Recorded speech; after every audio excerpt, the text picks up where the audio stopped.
Live from ABC7, this is Eyewitness News at 7 p.m. on LA56. A pursuit involving a stolen taxi ends in a violent crash in Orange County. 3 people are injured, including a little girl. Authorities say a teen confronted others with a loaded gun in the South Los Angeles alley, while the boy's father is now facing criminal charges. And the big storm's gone, but could we see new showers tonight? Dallas Rains has your weekend forecast. Good evening, I'm Colleen Sullivan. And I'm David Dono. Welcome to Eyewitness News on LA56, LA's only live local newscast at 7 p.m. And a bank robbery leads to a chase involving a stolen taxi and ends in a violent crash and injuries. It happened near the intersection of Fairview and Edinger in Santa Ana. Eyewitness News reporter Melissa McBride is live where it all started in Westminster. Melissa. And David, it started here at the U.S. Bank on Brookhurst and McFadden. Now, we're told that the bank robber ended up taking a taxi over here to the bank. He went inside, robbed the bank, then got back into the taxi. And the man who was driving that taxi had no idea what had happened inside. He had no idea that his passenger was now actually a bank robber. Police eventually caught up to the cab. The driver got out of the vehicle when he saw that there were police lights behind him. The bank robber then jumped in the front seat and took off in the taxi at a high rate of speed. Police say he crashed at the intersection of Edinger and Fairview in Santa Ana. 2 women and a child in another car suffered moderate injuries and were transported to a hospital nearby. The bank robber tried to run, but police tackled him and took him into custody. One eyewitness describes what he saw and heard. When he swerved onto the opposite direction, that's when the crash happened. I was kind of turning around, going back in, and you could hear everything, so everyone ran out. It was really loud. And police have not said how much money the bank robber got away with when he handed a note to the teller here demanding money. Police are also going to be looking into whether or not this suspect may be a suspect in other bank robberies as well. Reporting live in Westminster, I'm Melissa McBride, ABC7 Eyewitness News. Melissa, thank you. Across the country, people are taking to the streets again, protesting the deaths of unarmed black men at the hands of police. A small group of protesters gathered outside LAPD headquarters in downtown LA today. They are protesting a grand jury decision not to indict a New York City police officer in the chokehold death of Eric Garner, arrested for selling untaxed cigarettes on the street. A local congresswoman is calling for congressional hearings. I think that the nation is stunned by the deaths of these young men at the hands of the police, and it raises so many questions about what is going on with regard to police practices. A small group of protesters marched through downtown LA to 65th and Broadway in South LA, where LAPD officers fatally shot Ezell Ford earlier this year. That case is still under investigation. In New York City, more than 280 people have been arrested over the past few days during protests. Last night, thousands demonstrated their outrage over the grand jury's decision not to indict an NYPD officer in Eric Garner's chokehold death. Police say the protests are getting larger and more aggressive, with more than 200 people arrested last night. There were many more demonstrators last night. Some of them were much more assertive, so those arrests include disorderly conduct, but some assaults on police officers. I believe my officers showed remarkable restraint in the face of, in many instances, a lot of provocation. The NYPD's Internal Affairs Bureau is investigating to see whether the officers who arrested Garner should be disciplined, but officers say Garner was complicit in his death by being overweight and in poor health and resisting arrest. Big cleanup day for people who live in areas slammed by the recent storms. You saw it right here on ABC7. Heavy rains loosen the ground, causing flash floods and mudslides. Residents are drying out a day later. In this Hemet home, furniture is being pulled away from soggy walls and the fans are on full blast. Outside, muddy lawn chairs got a good rinse. Nearby, piles of wet carpet sit beside ruined belongings. Many residents say they have no flood insurance. And tonight in the Philippines, thousands of people are bracing for monster typhoon Hagapit. The storm's exact course is still uncertain, but forecasters say it's heading for the center of the country and gaining strength. People in Tacloban are devastated by another typhoon last year, are preparing for the worst. They've been gathering supplies to see them through the storm. And now let's check in with Dallas Rains, who's watching our local forecast where we might see some rain as well. That's right, Colleen. Tonight we're down at Long Beach and it's 63 degrees. It's been a beautiful day today, a lot of clouds around, but we've seen a little sunshine break through here and there. Downtown temperature now is 63. I'm sorry. We go back to the news. Oh, I'm sorry. Oh, I thought it was, okay. We'll be back with weather in just a minute. So sorry to interrupt, Dallas. We do have some breaking news going on in Highland and Hollywood. This is a very busy area when it comes to tourists, and we're getting word that there has been some sort of a shooting there at that intersection. Again, you see a large police presence, no tourists, so you know the tourists have been pushed away from this area. There, the area is roped off right by that Gap store. And all we know right now is what we're hearing from witnesses, that there was some sort of a shooting on that corner of that city block. We see some clothes that are sitting in the middle of that crosswalk there, just between the police car and that other civilian car and a bus. We don't know what happened. We don't know the situation, how many people were hurt, but we do clearly see a police investigation. We're trying to get more information, and as soon as we do, we'll give that to you. Authorities say a teen confronted its others with a loaded gun in an alley in South LA. And now the boy's father, who allegedly owns the gun, is facing criminal charges. This is the second time something like this has happened. And Eyewitness News reporter Leo Starworth reports the LA City Attorney vows to aggressively enforce gun violence protection laws. Authorities say a 14-year-old boy took his father's handgun similar to this one and used it to confront some boys in this alley in South LA in September. A resident captured video of the 14-year-old being detained by police. Prosecutors charged the boy's father with multiple crimes. We want to send a strong message throughout the city of Los Angeles that every parent needs to safely store their weapon. Indeed, every adult needs to safely store their weapon. The boy's father, 54-year-old Santiago Chavez, is charged with allowing a child to carry a firearm off premises and more. Authorities say Chavez claims he had his gun stored away when his son got it without his permission. Prosecutors say that argument is not good enough.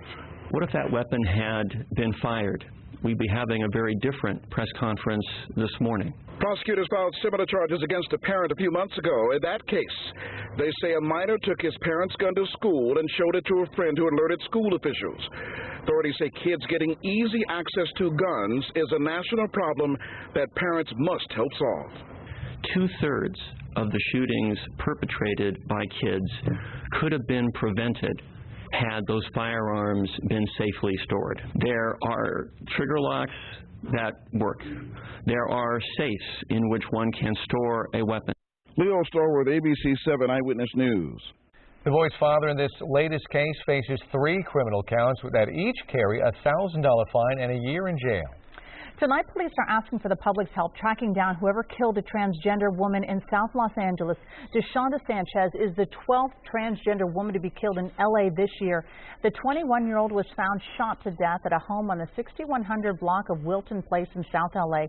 Detectives say they have little to go on.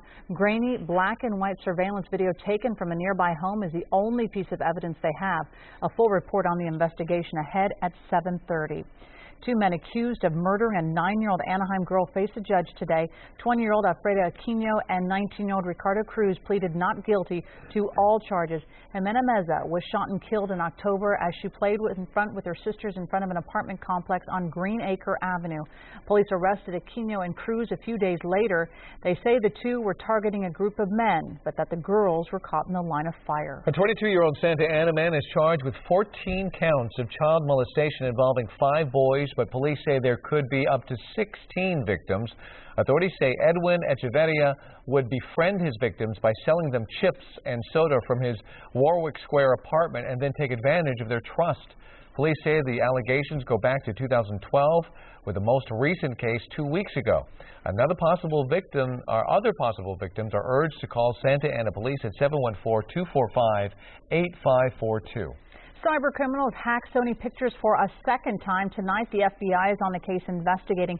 This time, some employees received emails claiming to be from the Guardians of Peace that threatened their families could be in danger. The same group claimed responsibility for a cyber attack on November 24th that crippled Sony's computer system for days. Some believe North Korea may be responsible due to anger over Sony's upcoming comedy, The Interview, in which there's a plot to kill North Korean leader Kim Jong-un. Bill Cosby Cosby star on the Hollywood Walk of Fame came under attack today, vandalized with the word rapist. In this picture, you can clearly see the word written 3 times. It looks like permanent marker. Chamber of Commerce workers cleaned up Cosby star. There's no word on who vandalized it. More than a dozen women claim the comedian drugged and then sexually abused them. Cosby has not been charged with a crime. President Obama has officially named Ashton Carter as his new choice for Secretary of Defense. Obama announced Carter's nomination during a ceremony at the White House.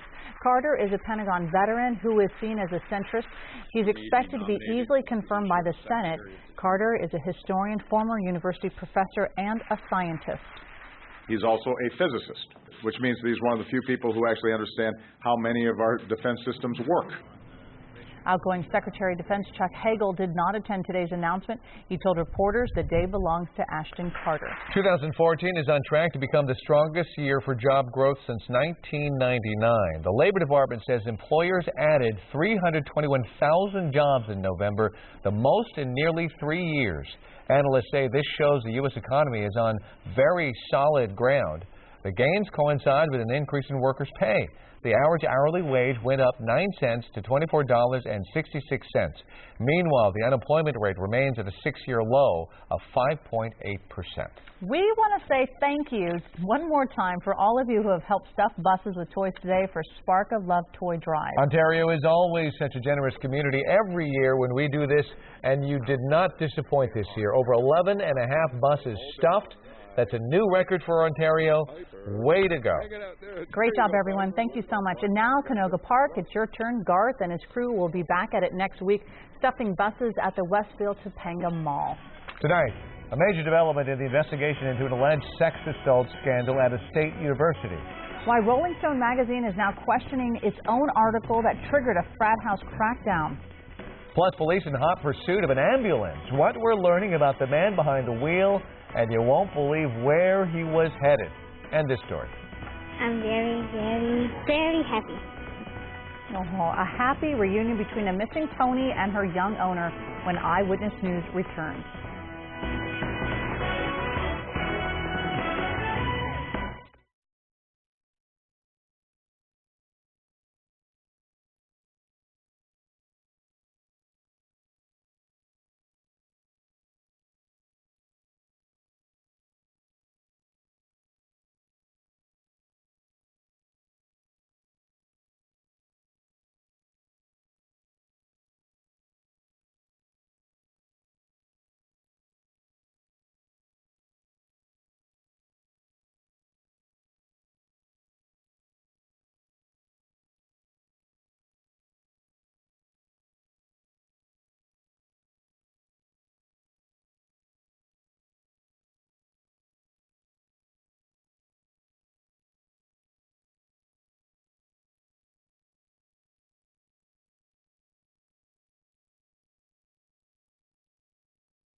All right, we are just getting some new information on this shooting at Hollywood and Highland. There you see the scene, a live picture from Air 7 HD. We're understanding that this started out as an assault with a deadly weapon call. Police showed up. They found the suspect. He was armed. We don't know with what just yet, but apparently there was a shooting.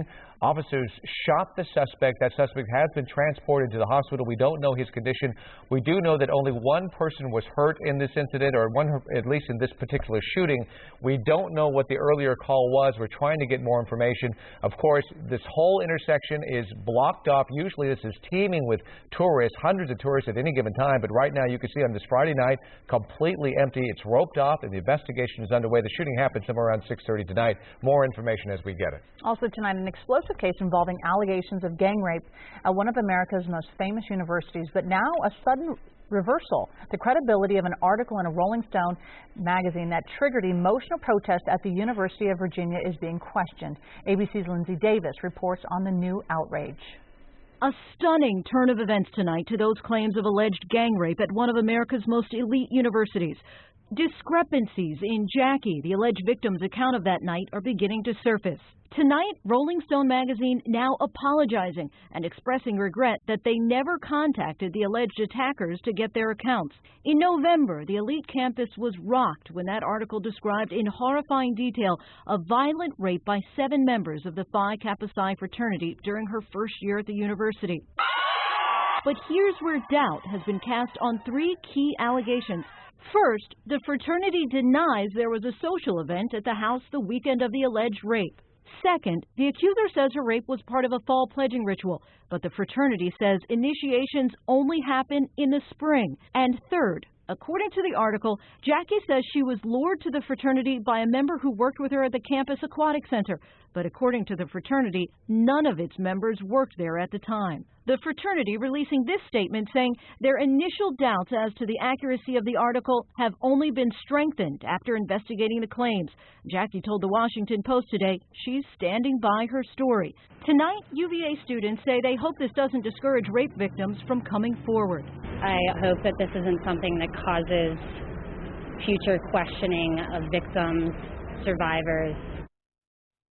And again, that was ABC's Lindsay Davis reporting. Dash camera video shows a Michigan homeless man allegedly stealing an ambulance to get to a strip club. Police say the 51-year-old suspect stole the ambulance from outside of a hospital's emergency room Sunday, then led them on a short chase.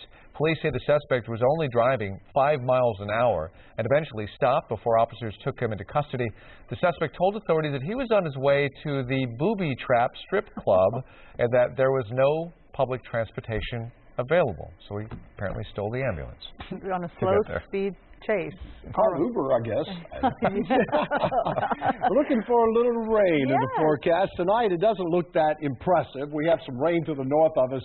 Let's go outside right now and check out the downtown. 63 degrees. Skies are cloudy. We've had mostly cloudy skies today, my friends, but we did see a little sunshine pop through at times. Let's head on out to Burbank, where it's 61 degrees, 72% humidity, and up at Big Bear Lake tonight, it's 36. We're hoping for some snow at Big Bear Lake starting maybe the end of next week. Live, Meganopolis 7000 HD, a nice band of light rain, occasionally some heavier showers coming on shore north of the Lompoc area, north of Point Conception, and that is the turning point as far as the weather's concerned tonight. I think most of the action will be up there, because once we get down south of there, just not enough instability and moisture to produce much rain in Southern California. It could be a light shower. Tonight you can see the area, a trough of low pressure that's out there. Convergence along that trough is what causes rain, lifts the air. It'll be moving through tomorrow morning, early in the morning hours, just around sunrise, and as it does, there'll be a slight chance of showers. When I look at the high-resolution computer models, here's why I'm not really excited about much rain tomorrow. You can see at 11 o'clock tonight, the rainfall is just about where we're seeing it on the radar, and then during the late night as we head into 9 o'clock tomorrow morning, there's just nothing here. Some scattered clouds, of course. Remember, the green area, that is rain, so it kind of dissipates. And we get into 9 o'clock by the evening. Skies are partly cloudy across the area tomorrow. Looks like it's going to hold on through the weekend, too. So let's look at the high temperatures. 68 in Encino, 69 Glendale, 67 degrees in Inglewood tomorrow for a high.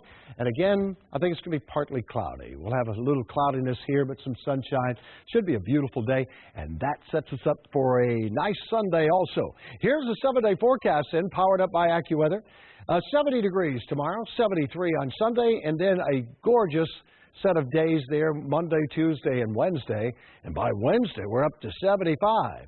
Then by Thursday and Friday, a new storm comes in. This one appears to be more of a westerly and northwesterly trajectory, which means it will be a colder storm, but nonetheless, we could pick up a lot of rain here between Thursday and Friday, which is great, not only in Southern California, but all of California. This type of weather systems now we're seeing that are just the types of weather systems we need to help us with the drought situation in California. The beaches, partly cloudy tomorrow, 66, 67 on Sunday. By Wednesday, it's 70 degrees right at the beaches, and then a chance of rain Thursday and Friday. Now to the mountain areas. Early tomorrow morning, with the passage of that little trough, about 20%, that's it. Some scattered clouds in the mountain areas. Sunday looks beautiful, 55. And then, as I mentioned, maybe this storm system should have a lower snow level, and that's good news for the mountain areas. High desert, partly sunny, 64. And a great-looking day on Sunday. We'll update and check that live, Megalopolis 7000 AC, in just a few minutes. Back to you guys. Thank you, Dallas. All right, David, thank you. A little lost Shetland pony named Blossom is back home with her family. Eyewitness News Inland Empire Bureau Chief Rob McMillan was there for the happy reunion. It's a big day at the Riverside County Animal Shelter. 9-year-old Jolette Rodriguez reunited with her miniature Shetland pony, Blossom. I'm very, very, very happy. Blossom had been missing for a week and a half. She apparently wandered out the front gate, which had been left open. She's been crying the whole week because of the loss of the pony. She's been drawing some pictures with hearts, and her crying. The thing is, Blossom was found the very same day and was here at the shelter in Jurupa Valley all along. Even though family members say they called the shelter, they never came down here to check for the horse in person. It wasn't until the missing horse's picture was put on the news that they realized Blossom was safe. We turned on the TV this morning. I'm like, oh yeah, it is in the news. That's when they came down here to identify the lost pony. Yes, it is.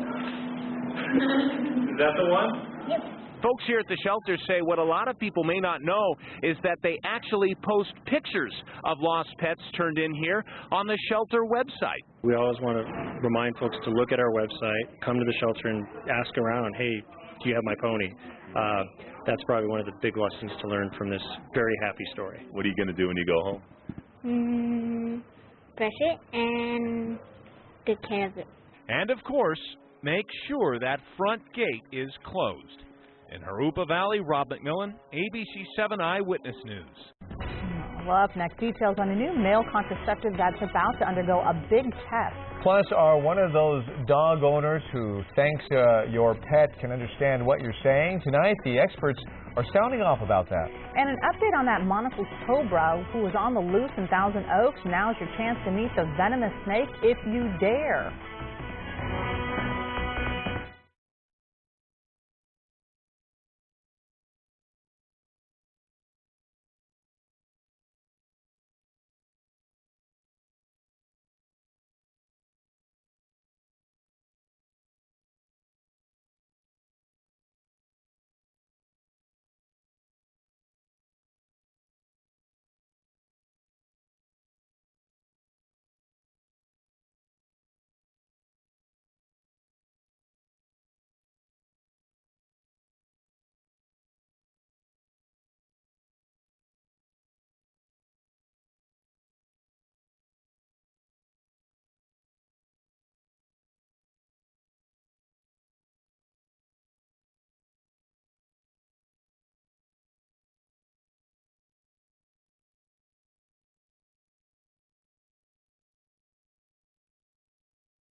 A California group hopes to begin clinical trials on technology used as a type of male birth control. Right now, men's choices are condoms or a vasectomy, but the Parsimis Foundation wants to develop something called Vasogel, which is a kind of sperm filter. The gel is injected into the vas deferens, and it works by allowing some fluids to pass through, but not sperm. Researchers say it's been shown effective in animal studies. Now the foundation hopes to conduct human trials sometime next year. Most pet owners believe that their dog totally understands them when they talk to them. And now a new study in the journal Current Biology offers evidence to back that up. A graduate student brought 250 dogs to the lab, put a speaker on each side of the dog's head. She tested both real words and gibberish and changed the inflection of the words as well. And when the dogs heard commands that were meaningful to them, about 80% were able to differentiate between real words and gibberish. So I guess they do know what we're saying. I always thought they did. At least I think my dog does. Of course. Of course. Pretty neat. Well, we are updating the evening's top stories next here at 7:30, including the latest on a shooting that shut down Hollywood and Highland. Plus new protests by demonstrators expressing outrage over the use of police force and the deaths of unarmed black men. And a big day for space exploration. Engineers hailed a successful launch of NASA's newest space vehicle, Orion, into deep space and back.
This is Eyewitness News on LA56 with live breaking news. Breaking news, an officer-involved shooting shuts down Hollywood and Highland in Hollywood. I'm Colleen Sullivan. I'm David Ono. This is Eyewitness News on LA56. 7:30. Air 7 HD is live with the scene of this shooting, an officer-involved shooting. The latest that we have so far is it started around 6:30 when a call went out of a suspect of an assault with a deadly weapon. Officers tracked that suspect down right here to this very busy intersection of Hollywood and Highland. He was still brandishing his weapon. A shooting took place. Officers shot the suspect. He is the only person that we believe was injured in this. The suspect was transported with critical injuries. We don't know the current condition of the suspect right now. In the meantime, as you can see, this intersection, a very busy one, especially on a Friday night, is completely shut down. Everything has been sitting still. Highland and Hollywood both completely blocked due to the investigation. As we get more information, we'll turn it over to you. Another big story tonight. A bank robbery leads to a chase involving a stolen taxi and ends in a violent crash and injuries. It happened near the intersection of Fairview and Edinger in Santa Ana. 3 people, including a child, suffered moderate to serious injuries. A man allegedly robbed a U.S. bank branch in Westminster and hailed a taxi for his getaway.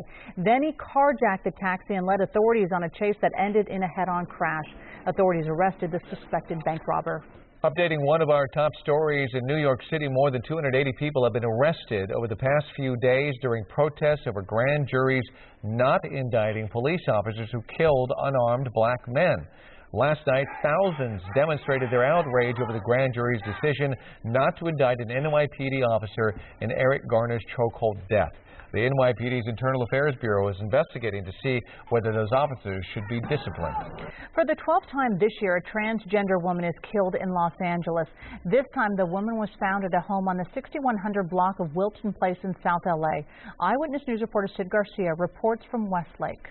The shooting happened just before 4 a.m. Wednesday morning. The victim is 21-year-old Deshonda Sanchez, a 21-year-old transgender woman. Oscar Williams lives a few homes down from where Sanchez was shot. He says he and his wife are up getting their day started when they heard something going on outside. I heard someone screaming, "Help!" and hollering, and a few minutes later, about 3:55, heard about 4 or 5 shots. Ambulance came. I went out and saw what I thought was a young lady laying dead on the porch. Detectives say they have very little evidence to work with. Grainy black and white surveillance video taken from a nearby home is the only piece of evidence they have. All we know is that clearly there was a suspect described as a male black, and I don't have any age range, approached her, shot her, robbed her, approached her, shot her, and fled in a light-colored compact vehicle. She was clearly on Wilton Place about 4 o'clock in the morning, where someone robbed her and then ultimately shot her. So we're trying to put all those pieces together, and that's where we're looking for the public's help, family or friends, to help us explain why Miss Sanchez was on Wilton Place, to maybe help identify who she was with prior, because we don't know if the suspect has any relationship with her or is a stranger at this point. Sid Garcia, ABC7 Eyewitness News. If you have any information on the case, you are urged to call 1-877-LAPD 24/7. That's 877-527-3247. An update on that monocled cobra that terrorized Ventura County. Since its capture back in September, the highly venomous snake's been quarantined at the San Diego Zoo, but now she's going on display. Tests show the cobra is healthy and ready for visitors. It's still unclear how the snake wound up in Thousand Oaks. Cobras are illegal in California without the proper permits. It's unusual to see it so still right there. All right, well, let's check in with Dallas Raines and talk about our weekend forecast. Dallas? Okay, Colleen, we're down at Disneyland tonight, where we've had a lot of clouds around Disneyland, but we haven't seen any rain, and I don't expect to see very much. There's a slight chance early tomorrow morning before sunrise you could get a little sprinkle. And one reason for that is the fact that we have a front that is moving through Central California tonight. So when we look at that on the live Meganopolis 7000 HD, we scan up above Santa Barbara. You can still see some light rain across the Channel Islands. Not much of it making it to the surface now. Again, heaviest showers are in that area. I'll have another forecast for that weekend in just a few minutes. See you then. All right, Dallas, thank you. Okay, thanks, David. A reward is now being offered following a shooting at a Coachella mosque last month. Religious leaders and local officials are offering up to $12,000 for information leading to the arrest of the person who shot at the Islamic Society of the Coachella Valley this morning, or the morning of November 4th. 4 people were inside for prayer when the shots rang out. The building and a vehicle was struck, but no one was hurt. We don't know the motivation of the shooter, but since a mosque was actually struck by gunfire, we're handling it as a hate crime, which means that we're basically treating it very seriously. We're devoting all the resources that we have available to us.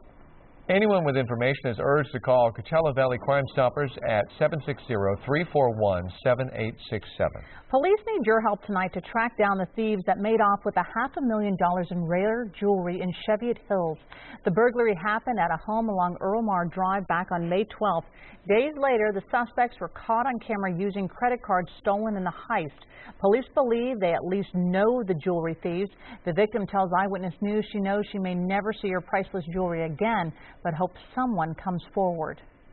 What I really would like is some justice here. I would like these people apprehended because they are doing it to other people, and I don't want other people to suffer like me, and I can never have jewelry like that again the rest of my life. She's offering a $5,000 reward for any information that leads to the arrest of the jewel thieves. Cheers and tears today at NASA as the unmanned spacecraft completed its hyperfast return to Earth. Scientists say the voyage will launch a new era of human space exploration. Eyewitness News reporter Rob Hayes shows us what the mission means for the future. 5, 4. It's a countdown that may eventually lead to an astronaut on Mars. And liftoff, the dawn of Orion, and a new era of American space exploration. NASA's new Orion spacecraft rocketing into orbit. This is a vital test flight, an early step in the long and daunting goal of landing astronauts on other planets. This is the beginning of the journey to Mars and everywhere else in the solar system that astronauts will be going in the future. Gary Burdick from NASA's Jet Propulsion Laboratory in La Cañada Flint Ridge, one of countless scientists around the world watching Orion's launch. Orion pushed well past where satellites and the International Space Station routinely orbit, venturing 3,600 miles from Earth. The unmanned 4.5-hour test flight set a record, flying farther and faster than any capsule built for humans since the Apollo moon program, an emotional barrier for today's space scientists. So we've kind of now finally done something for the first time for our generation. It's a good day. But as difficult as getting into space is, getting back down to Earth can be even harder. This NASA animation shows how Orion, traveling at more than 20,000 miles per hour before re-entry, relied on its heat shield to protect it from temperatures up to 4,000 degrees Fahrenheit. It was up to the challenge. Splashdown confirmed. Orion touching down about 270 miles off the coast of Baja California, the result of years of preparation. There's been people working for a good part of a decade to make this event happen that we saw today. But NASA is still 7 years away from sending astronauts into space using Orion. And those mad missions to Mars, well, NASA says they're at least 15 to 20 years down the road. In the newsroom, Rob Hayes, ABC7 Eyewitness News. The official portrait of former California Governor Arnold Schwarzenegger is back at its rightful place in the state capitol. The portrait had been removed for a touch-up to cover up a spot where his wife's image was removed. The spot once featured a lapel button showing the face of Maria Shriver, but it had been noticeably painted over when the portrait was unveiled in September. Schwarzenegger and Shriver separated following revelations of an affair Schwarzenegger had with his maid that produced a son. And a special honor for a hero cat. Tara saved her 4-year-old owner from a dog mauling, chasing the angry dog away. The video from Bakersfield quickly went viral. Well, now, last night, she got to ride as Grand Marshal in the Bakersfield Christmas Parade. That really is one brave little kitty. Ah, cute little person, yeah. thing, cat. Yeah, brave though. My goodness, she's here to take down the dog. All right, give him some credit too. Up next, how Beyonce just broke a music industry record. Plus, actress Jenna Rollins cements her place in history on stage and screen, and the story. I didn't want to do any of it. I was like, this is like dragging a cat into a pool. Reese Witherspoon speaks out about going the extra mile for her new film, Wild.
Legendary actress Gina Rowlands has already cemented her place in history on stage and screen, but today she did it literally. Rowlands placed her hand and footprints in cement outside the TCL Chinese Theater. The 84-year-old Emmy and Golden Globe-winning actress is a pioneer in the independent film world, including 10 films with her late husband, director John Cassavetes.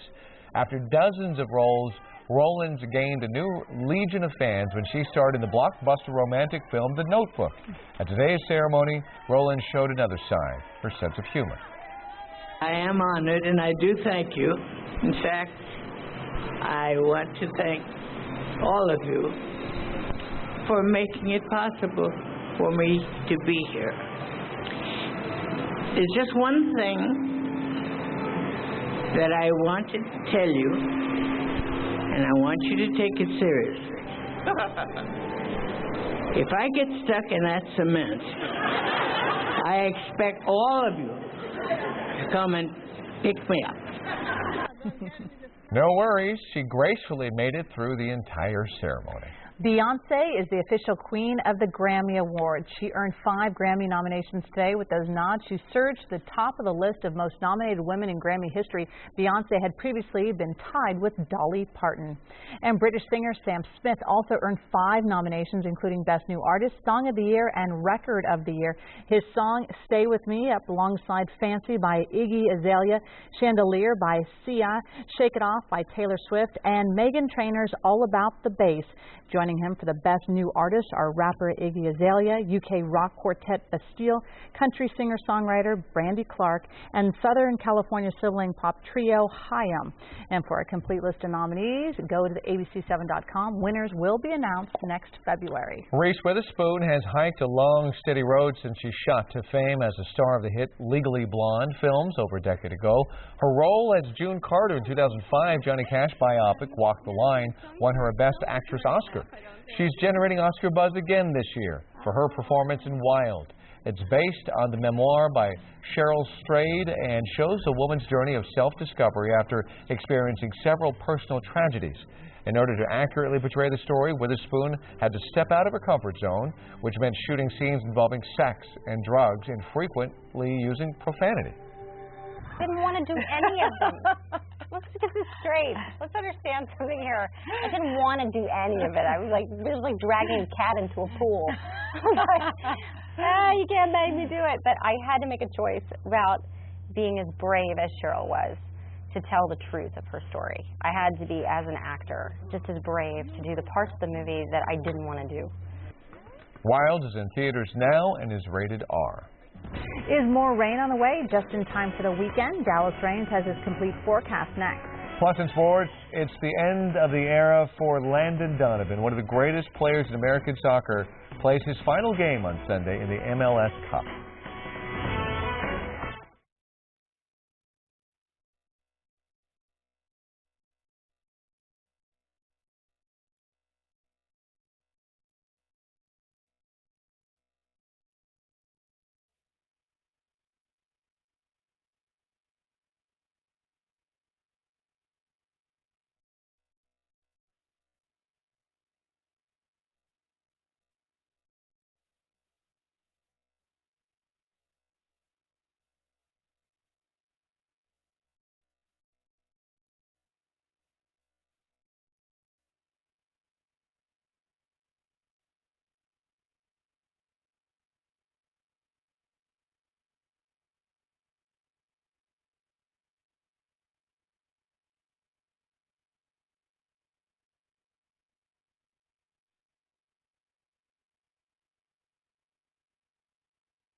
And welcome back. We were just talking with Dallas Raines. He has been watching rain moving up and down the Central Coast all day, but is it going to make it our way for that? Let's find that's out. the big question tonight. We'll check that out in just a second. First of all, Air 7's up over the Sleepy Hollow Christmas light extravaganza down in Torrance. Look at that. Isn't that beautiful? I love Christmas lights. You're viewing from Torrance. Head out there and check it out. Here's the live Megalopolis 7000 HD, and you can see it's been raining now along the Central Coast. As Colleen mentioned, let's zoom in a little bit closer. Most of the showers have stayed north of San Luis Obispo tonight and through a corridor there between San Francisco and San Luis Obispo, and the heavier showers. You can see every once in a while, see a little red or yellow show up on the scope. As we move down towards Southern California, those mainly clouds today, and as this front makes its way across SoCal later tonight after midnight through early tomorrow morning, there is a slight chance we could see some action.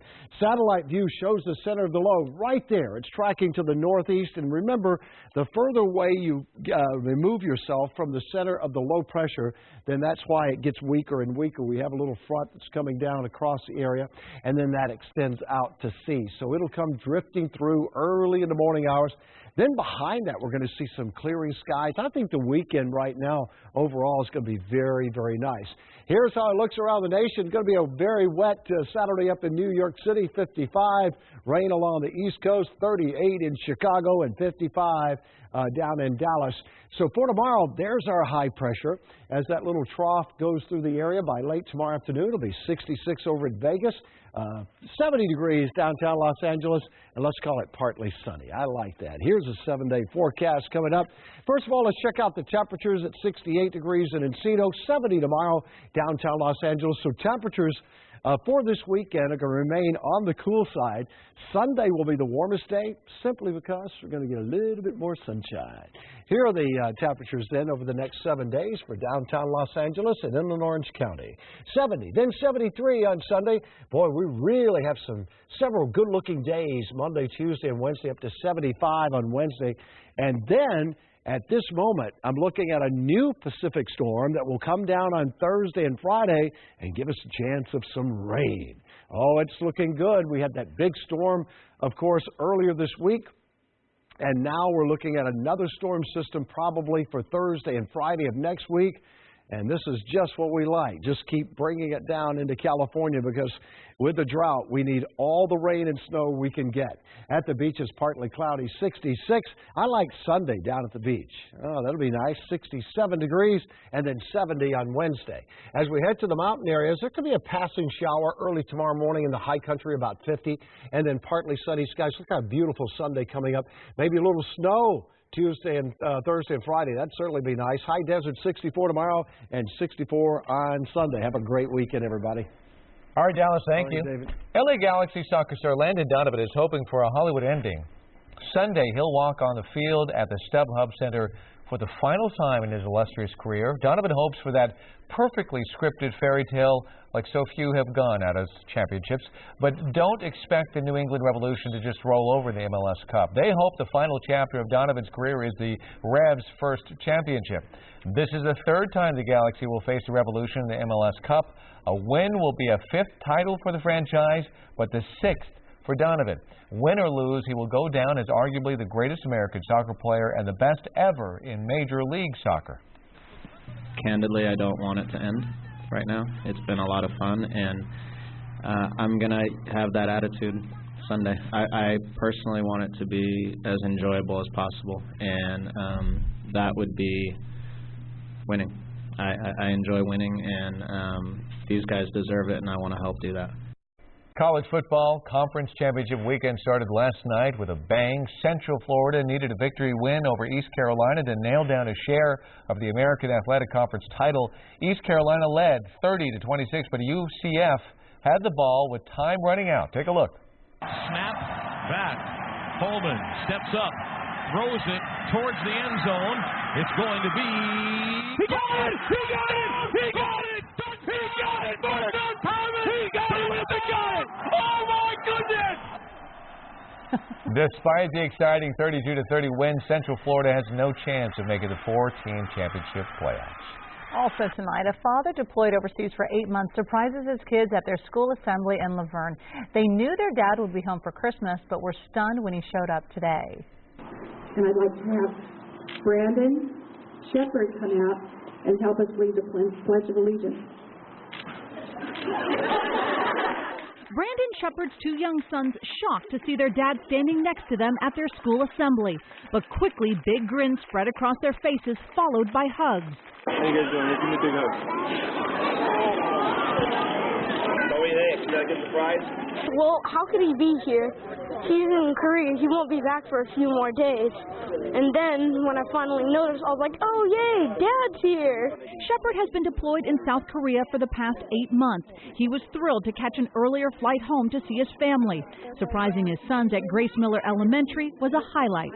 It was great. I mean, anything to put a smile on their faces, really, especially after being apart for so long. They're super excited. They're kind of like Dad. I don't like a lot of personal attention either, so it always feels weird being put on the spot. Michelle Shepard planned the surprise, but keeping a secret was challenging. It's so hard to not slip up, and we have a countdown chain at home, so every night the boys cut a loop off of the chain, and it was hard knowing that really there was only 2 more days left when there was really like 15 days left on the chain to them. While Shepard was overseas, he missed the birth of his first daughter. When he met her, there was a natural connection. When he got to hold her, she just put her head down on his chest and just lay there, like if she knew it was Daddy. And Logan turns 10 tomorrow. He thought his dad would miss his birthday, so what a great present. Seriously, they're going to have a great weekend. No Great kidding. surprise. More news straight ahead here at 7:30. And ahead tonight on Eyewitness News at 11 on ABC7, we're following our breaking news. An officer-involved shooting in Hollywood, a suspect in critical condition. We will have the latest on the investigation. And new developments tonight in the war of words between talk show host Jon Stewart and the San Bernardino County DA. It involves the death of a Victorville man tased by sheriff deputies. These stories and all the late-breaking news on Southern California's #1 late newscast, Eyewitness News at 11 on ABC7.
Why settle for a gingerbread house when you can have a gingerbread castle? The gingerbread masterpieces are a tradition for chef David Diffendorfer. He unveiled his 19th masterpiece titled Castle Dubendorf. It's made from 150 pounds of gingerbread, 15 pounds of chocolate, 35 pounds of marzipan, and several buckets of icing, not to mention the 3 months it took to build the castle. It's on display at the Benson Hotel in Portland, Oregon. And it looks like Santa is getting in shape for his climb down all those chimneys later this month. The helicopter news crew caught him training in Stamford, Connecticut. He was rappelling down a 22-story building along with Yankees general manager Brian Cashman and former Major League manager Bobby Valentine. The three were practicing their grand entrance for the city's annual Heights and Lights event on Sunday. Santa's faster than the others, that's for sure. Thanks for joining us for Eyewitness News. At 7:30 on LA56, Law and Order SVU is next.